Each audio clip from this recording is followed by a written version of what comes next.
YouTube, what's up? It's me, Hannah. I thought I'd start making videos about my PCOS journey and becoming pregnant with PCOS. I know there's a lot of women out there that struggle with PCOS, endometriosis, and just infertility in general. So give this video a thumbs up, comment what you would like me to make other videos about, any questions you may have, and I'll do my best to get back to you. Anyways, so let's get to it. Alright, so at the age of 17, I got diagnosed with PCOS. And all I was told about PCOS is that you have cysts on your ovaries. And that it's difficult to get pregnant, extremely difficult. And that the only way to fix it was to be put on birth control. That was it. I wasn't told anything else about it or anything. And so I was put on birth control, and I really didn't like it at all. It made me gain weight, which is pretty much, I guess, normal. And it made me extremely moody. Like, I couldn't stand myself. I wanted to crawl out of my skin 24/7. Anyways, so after about 9 months, me and my husband decided we wanted to try to have a baby. And so I got off the birth control, and the doctor told me that they wouldn't do anything until I had been trying for a year. Well, we tried for 9 months and nothing happened. And at 9 months, right around there, 8-9 months, I got a vaginal ultrasound done. And through that vaginal ultrasound, they found out that I have a septum. If you don't know what a septum is, it is a wall that is inside of your uterus, and it's attaches at the corners and comes all the way down. So legitimately, there was only about like maybe that much room in my uterus for an egg to attach. And they said that an egg could attach. It would be very difficult for it to, but if it did attach, it would only live to be 4 weeks, and then I would automatically abort, which was very devastating to me, because at the time I was told that, I was not told that there was a surgery for it or anything else like that. So, I was pretty much told that I would never be able to have a baby. So, I was devastated. And then, I went back to a different doctor, and she talked to me a little bit more, and is like, hey, I can do this surgery. Not many doctors do this surgery because it's invasive and blah, blah, blah, blah, blah. But she goes, I'll be willing to do it. I've never done it before, but I'll be willing to do it. And I was like, okay, I trusted her. So we went ahead and we scheduled the surgery, and I had the surgery on November 16th. I went in for surgery. And it was supposed to be pretty much just a minor surgery. They dilate you, go up and cut it out, and then give you a complete D&C. So I had that done, no complications. And I was sent home on light duty, you know, don't work for the first 4 weeks kind of thing. And then no heavy lifting. So I went home, and exactly a week later, I had an artery in my uterus burst. Now, some people say the doctor nicked an artery, which I don't know. Other people say, well, you know, you had like a weak spot in your artery. So I have no idea what's the truth. I don't know if the doctor accidentally nicked an artery or what.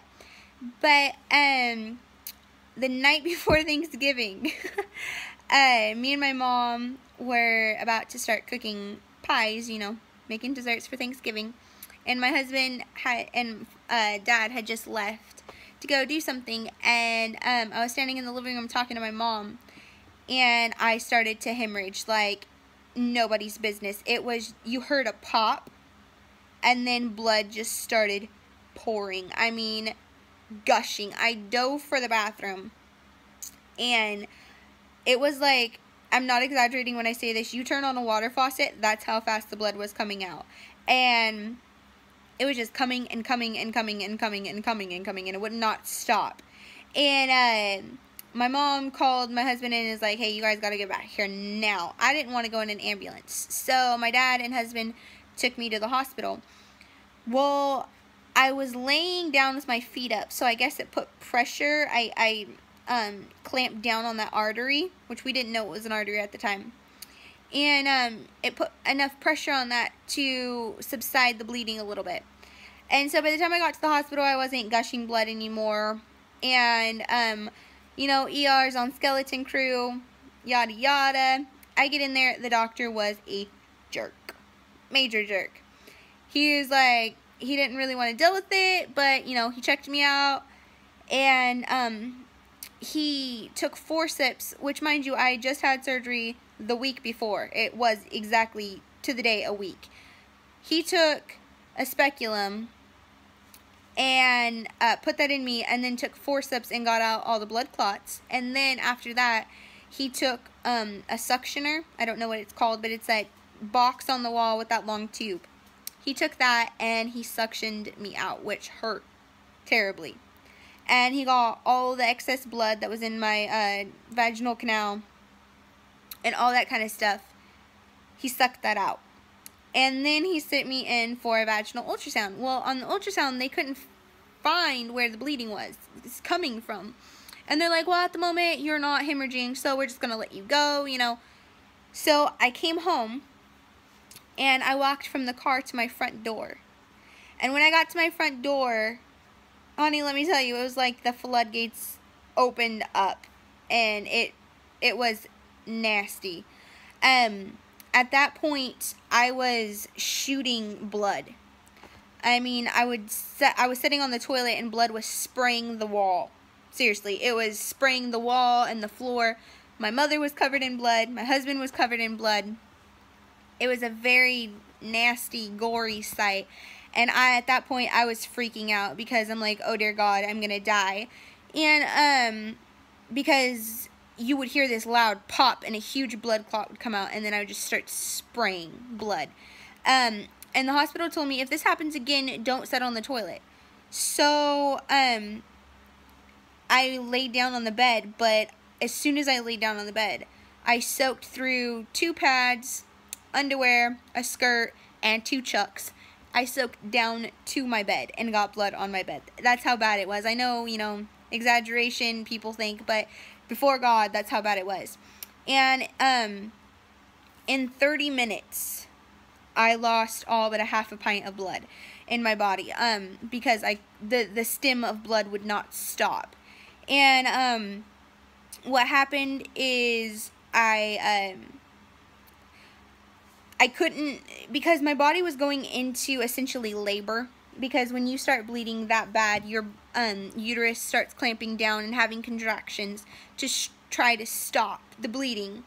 So I was essentially in labor, the doctor said. And also, we called my OBGYN who was on call that night, and she ordered medicine. And the pharmacy's just around the corner from my house. So my dad went and picked up the medicine and brought it back. And you had to insert it vaginally. And it was supposed to make you quit bleeding.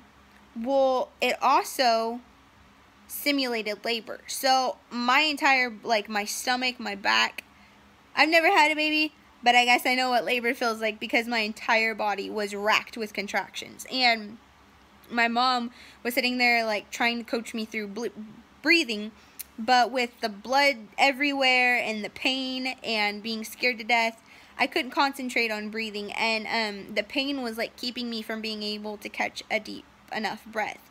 So what happened is I passed out. I couldn't get enough breath, so I hyperventilated and I passed out. Excuse me. And at that point, I quit breathing, and my dad had to give me CPR, and my husband called the ambulance. So the ambulance got here, and funny story, my husband said that as they were walking in the fire department, they're like, oh my God, this is probably just a girl on her period just being retarded, freaking out, which the fire department was extremely rude, and I should have filed a complaint with them because they were awful. I know they jumped all over my dad for giving me mouth-to-mouth because they said unless she doesn't have a heartbeat, you don't give CPR, which I've taken CPR. You're supposed to give CPR if somebody quits breathing. You're supposed to give mouth-to-mouth, but according to the fire department, unless somebody doesn't have a heartbeat. You don't give breaths. And so, I know when they came in, they stuck something in my neck to try to rouse me, but it didn't. I mean, I could feel it and I could hear everything, but I couldn't breathe. I couldn't do anything. It was a very scary thing. And I know that my veins had collapsed at that point, so they were trying to get an IV in my arm and in my hand, because at that point in time I was a trauma patient. And they couldn't get an IV in. So what happened, and this is the fire department, not the EMTs, by the way, they stuck the IV in my muscle. And they had backed, like blood was backing up into the IV and blood was coming out down on my arm and everything else. And in the back of my hand, they stuck it where a vein should be at. And it was stuck like this. It was not in my skin like this. It was stuck straight up and down like this. And they carried me out by my wrists and by my ankles, which they're supposed to do a fireman's carry, but whatever. It's besides the point. Anyways, I was just highly disappointed with them.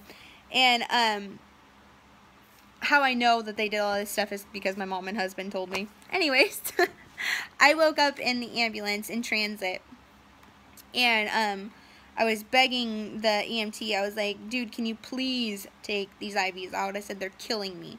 And he goes, ma'am, I'm so sorry. He goes, but you're a trauma patient and you have to have 2 IVs. I can't take it out.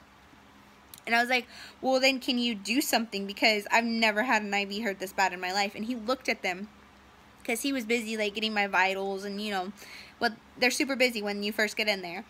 And he looked and he started freaking out. He goes, oh, my God. He goes, I had no idea this was the case. He goes, this is just stuck in your muscle. And he goes, and this isn't even close to being in a vein. And he goes, I'm so sorry, sweetie. I'll redo it. And so he redid it. Anyways, I get to the hospital and my, you know, all the nurses swarm around you and everything. And you're scared to death and just on and on. And so it was a different ER doctor. And he did the exact same thing that the first ER doctor did. He put a speculum in there. He pulled out all the blood clots. Because at that point, when I laid down, I put pressure on that artery. So I wasn't spurting blood.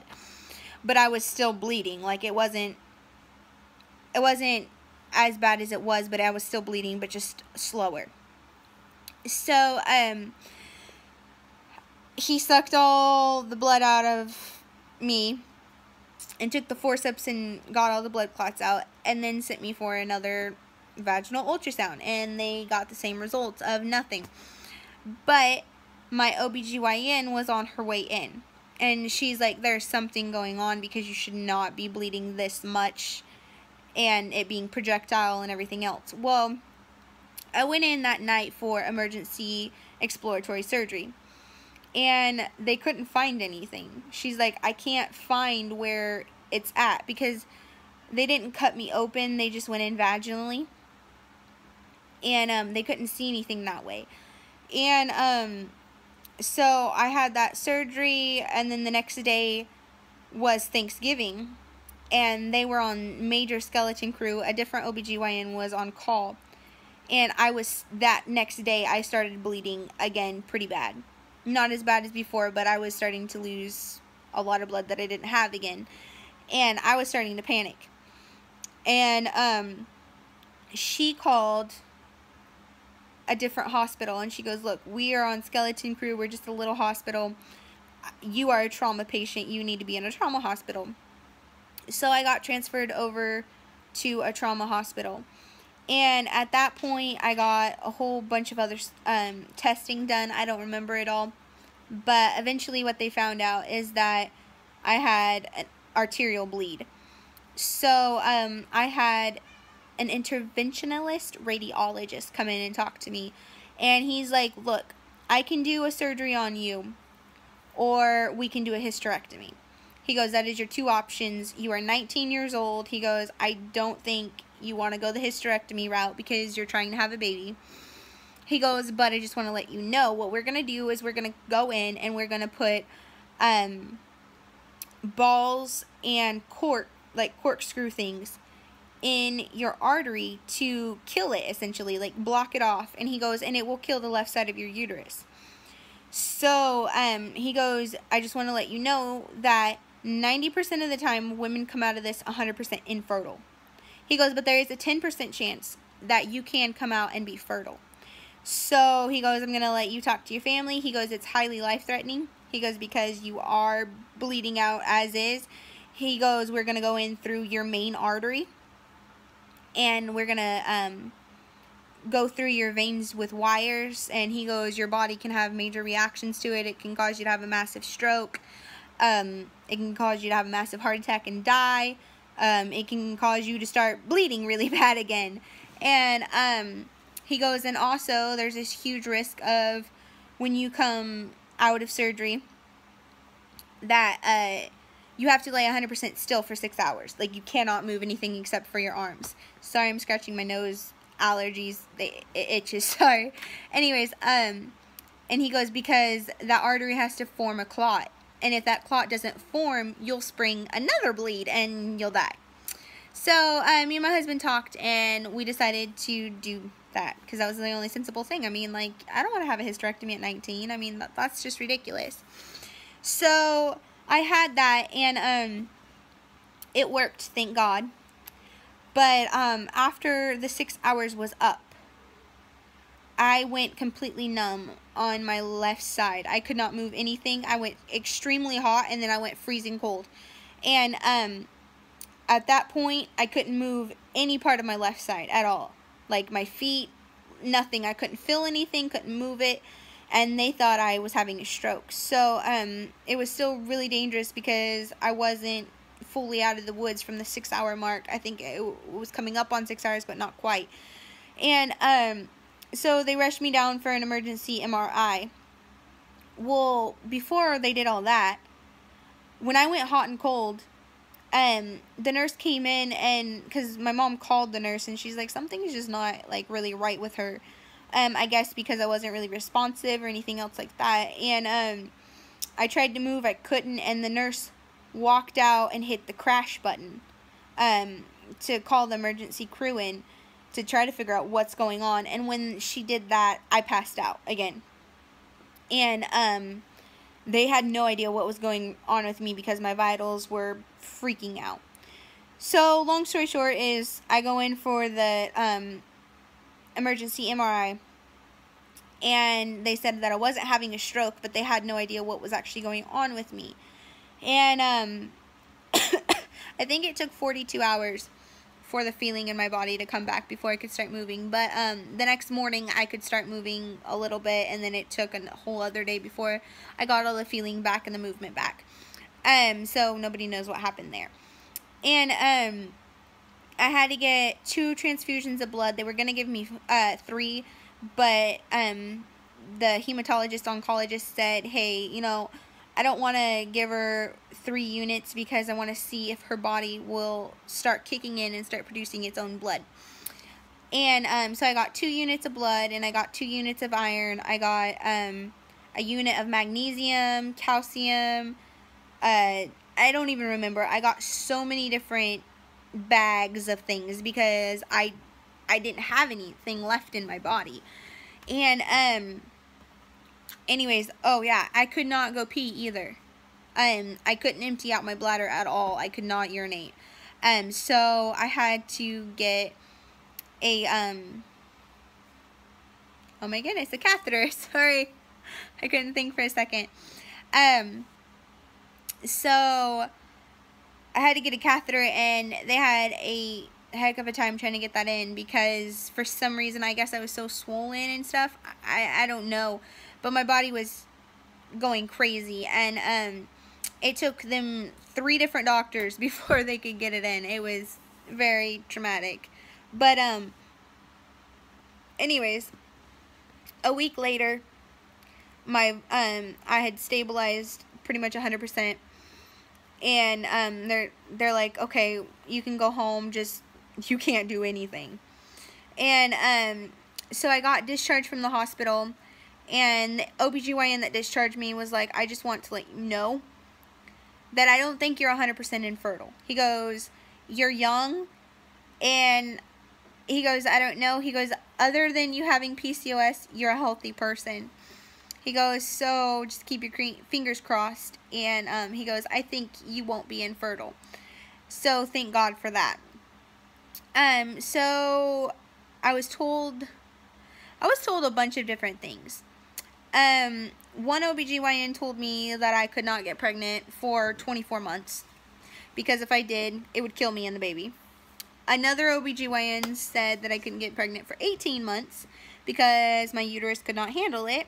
And another one told me I could try in 6 months. So, and the one that told me I could try in 6 months is my own personal OBGYN. So, I decided that I would go with the 6-month thing. I mean, I saw her all the time. She knew me better than anybody else. And I was like, okay, you know what? I'll just trust in God and I'll trust in her.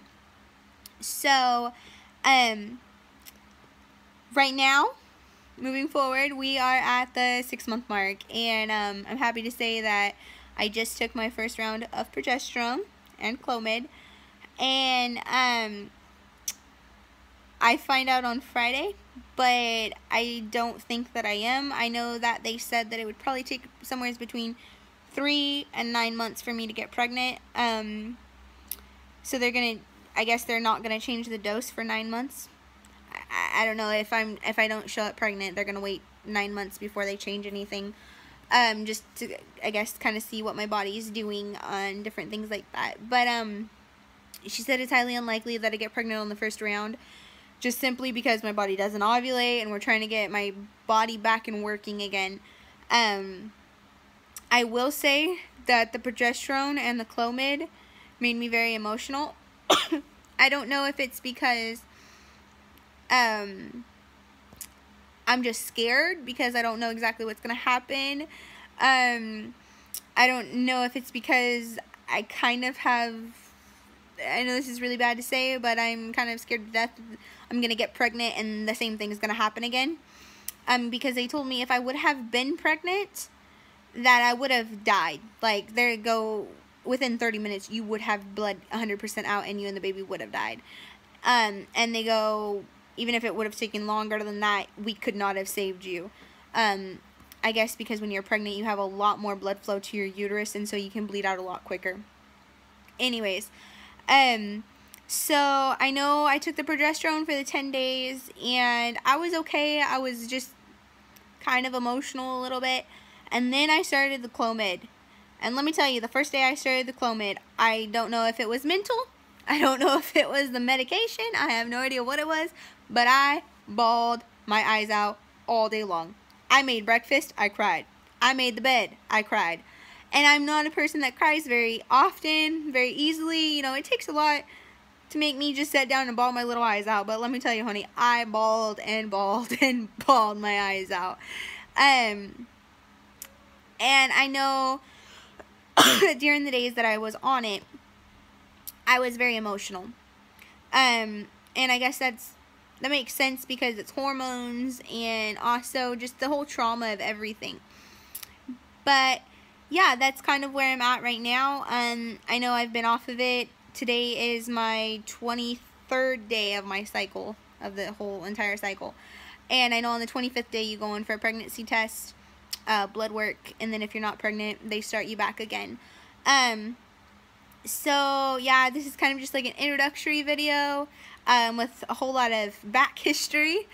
And I'm going to start doing updates, like letting you know, hey, this is what's going on, kind of on like a weekly basis thing. So definitely hit like, hit subscribe, and comment below if you have any questions or if you know of any tips and tricks to get pregnant with PCOS. You know, I'm kind of just flying by the seat of my pants. I know that I am trying to eat a very healthy diet, limited sugar, limited dairy. I have messed up the past like 2 weeks. I've ate ice cream several times, which is a no-no. I know that I've heard that going gluten-free will help a lot because gluten and like breads and gluten, different things, give you a huge insulin spike. So I'm trying to eat a whole lot of greens, lots of veggies, lots of eggs, and pretty much all that I'm drinking is water. And I have lost 4 pounds. in a month, so I'm happy to say that. But I still have a long ways I want to go, but hey, you know, whatever. Life is life, and if I'm a little bit chubby all my life, I guess I'm a little bit chubby, right? But yeah, I hope you liked this video. Let me know. Like I've already said, I'm reiterating myself a little bit, but hit like, subscribe, and comment down below any questions, or if you want me to do a video about a specific thing. Alright, I hope you guys have a wonderful day, and thank you so much for watching. Bye!